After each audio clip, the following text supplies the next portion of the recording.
Hi everyone, मैं हूं advocate अयन शर्मा और आज बात कर लेते हैं कि पुणे कार क्रैश इंसिडेंट में क्या क्या डेवलपमेंट्स हुए उसको लीगली वे में एक समझते हैं।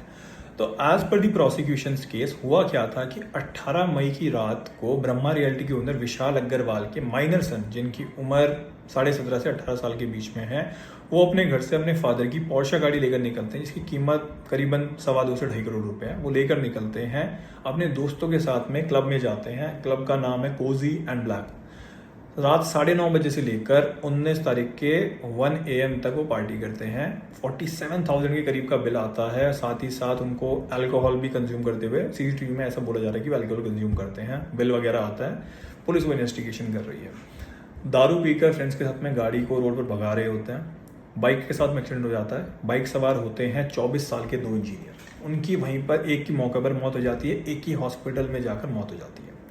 वीडियो आपने देखी होगी, लोग गाड़ी को तोड़ रहे हैं, गाड़ी के शीशे फोड़ रहे हैं और जो गाड़ी चला रहा था या उसके दोस्त हैं उसकी मार पिटाई कर रहे हैं।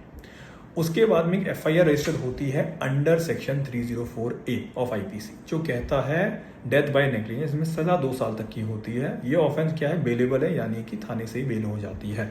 साथ ही साथ 279, 337 एंड 338 सेक्शन भी लगा दिए जाते हैं, ये भी बेलेबल नेचर के हैं। इसके बाद में जो एक्यूज होता है, माइनर एक्यूज, उसको जुवेनाइल जस्टिस बोर्ड के सामने लेके जाया जाता है और जब उसको पेश करते हैं तो वहाँ पर उसकी बेल ग्रांट कर दी जाती है। अब बेल ग्रांट करने के साथ साथ में कुछ कंडीशन लगाई जाती हैं कि वो रीजनल ट्रांसपोर्ट ऑफिस जाएगा, वहाँ पर ट्रैफिक लॉज को सीखेगा। साथ ही साथ एक 300 पेज का एक एस्से लिखेगा रोड एक्सीडेंट के ऊपर, और ये कुछ कंडीशन उसके ऊपर लगाई जाती हैं। अब पब्लिक को जब ये चीज़ें पता चलती हैं तो बहुत इसका आउटरेज होता है। पब्लिक बहुत ज़्यादा बोलती है कि ये कैसी सज़ा होगी, 17.5 साल का लड़का था, 18 नहीं है, तो ये क्या कि 300 पेज कैसे लिखो, किसी को मार दो छोड़ दिया जाएगा। इसी बीच में पुलिस इन्वेस्टिगेशन अपना तेज कर देती है। एक बीच में चीज़ ये भी आई थी कि जो उसका अल्कोहल का टेस्ट किया जाता है उसमें पाया जाता है कि वो इंटॉक्सिकेटेड नहीं था। अब लोग बोलते हैं कि पुलिस को पैसे खिला दिए या कुछ कर दिया, उन चीज़ों में नहीं जाऊँगा, लेकिन हाँ, जो वीडियो आते हैं उसमें ऐसा देखा जा रहा है कि वो शायद ड्रिंक कर रहा था, अल्कोहल ड्रिंक कर रहा था।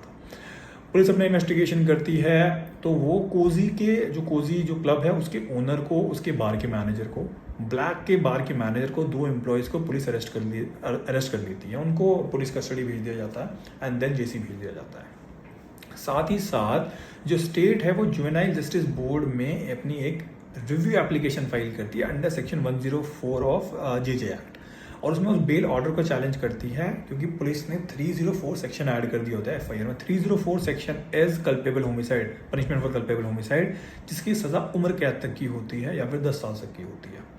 उसमें उसकी बेल को चैलेंज जब किया जाता है तो बेल को कैंसिल कर दिया जाता है। उसको जो है कि वो चाइल्ड केयर होम में एक्यूज को भेज दिया जाता है। साथ ही साथ वो 2 एप्लीकेशंस और लगाते हैं कि जो ये जुवेनाइल है इसको एज एन एडल्ट ट्राई किया जाए under section 15 and section 18 sub section 3 of juvenile justice act. तो क्वेश्चन इज, क्या ऐसा किया जा सकता है? तो यस, ऐसा किया जा सकता है, बट उसका एक सेट प्रोसीजर है। So as per section 15 of juvenile justice act ये कहा जाता है कि there will be a preliminary inquiry, preliminary investigation होगा, एक बोर्ड बैठेगा और उसमें वो देखेगा कि क्या वो जो माइनर है वो उतना केपेबल था, उसकी मेंटल एंड फिजिकल केपेबिलिटी देखी जाएगी to commit that offence, and क्या उसको कॉन्सिक्वेंसेज के बारे में पता था कि अगर ये ऑफेंस में कमिट करता हो कि इसके कॉन्सिक्वेंसेज क्या हो सकते हैं और वो किन सर्कमस्टांसेस में ऑफेंस कमिट किया गया है। लेकिन उसके लिए भी this is only applicable to heinous offences. अब सेक्शन 2 का सब सेक्शन 33 बताता है कि JJ एक्ट की हीनियस ऑफेंसेस क्या होते हैं। As per JJ act heinous offences वो होते हैं जिनमें मिनिमम सजा 7 साल की होती है। अगर देखा जाए punishment for culpable homicide that is section 304, तो उसमें सजा उम्र कैद है, तो ये हीनियस कैटेगरी में फॉल करता है। एंड यस, उनको एज एन एडल्ट ट्राई किया जा सकता है। वो इंक्वायरी होगी, अभी इंक्वायरी नहीं हुई लेकिन एप्लीकेशन फाइल हो चुकी है। साथ ही साथ क्या देखा जाता है कि उसके फादर को भी अरेस्ट कर लिया जाता है। फादर को किस चीज़ के लिए अरेस्ट किया जाता है? फादर के ऊपर लगते हैं section 75, 77 of juvenile justice act and 199A of motor vehicle act. 75 कहता है क्रुएल्टी अगेंस्ट जुवेनाइल और चाइल्ड। सेक्शन 77 कहता है कि इंटॉक्सिकेशन, अगर आप बच्चे को देते हैं, दारू पिलाते हैं, तो वो लगता है सेक्शन।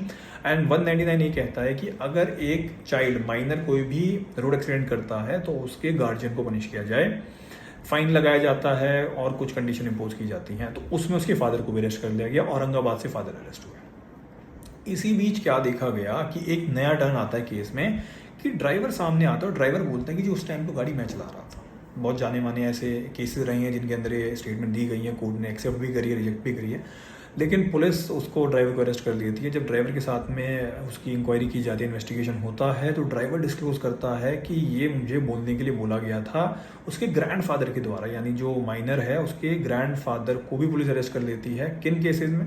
उसके ऊपर सेक्शन लगाए जाते हैं किडनैपिंग के और कन्फाइनमेंट के, कि उसको इलीगली कन्फाइन कर दिया गया। वो बताता है, ये प्रोसिक्यूशन का केस है कि ड्राइवर को बुलाया, ड्राइवर को रूम में बंद कर दिया, उससे फ़ोन ले गया, उसको बोला गया कि तुझे एक्सेप्ट करना पड़ेगा कि you are driving that car and हम तुझे पैसे दे देंगे। तो ऐसा पुलिस बोल रही है कि ड्राइवर को बोला गया।